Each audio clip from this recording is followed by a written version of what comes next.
श्यामा राधेश्याम बच्चे। माँ ठाकुर जी को स्नान कराने की क्या विधि है? Very interesting question. सबसे पहली बात जो बहुत ध्यान रखने की और बहुत लोग इसमें मिस्टेक करते हैं वो ये है कि ठाकुर जी को कभी भी गंगा जल से स्नान नहीं कराना है।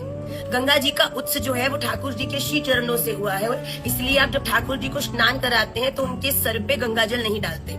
आप यमुना जल से, राधा कुंड के जल से, या फिर आप पवित्र जल से जिसमें तुलसी जी आप डालने के बाद धेनु, मत्स्य और शेष मुद्रा आप उनको दिखाएं। उसके बाद सबसे पहले ठाकुर जी के चरणों में पानी डाला जाता है, जल डाला जाता है और कहा जाता है पाद्योपाद्यम समर्पयामि।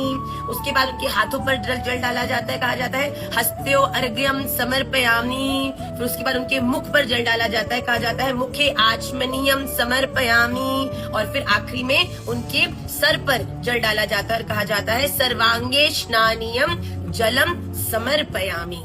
इस प्रकार आप ठाकुर जी को पहले चरणों में, फिर उनके हस्तकमल में, फिर उनके मुखारविंद पे और फिर उनके शीश पर जल को डालकर ठाकुर जी को स्नान कराएं। उसके बाद एक पवित्र कपड़े से उन्हें पोंछे और फिर इत्र सेवा करें। श्री राधा रमन लाल की जय।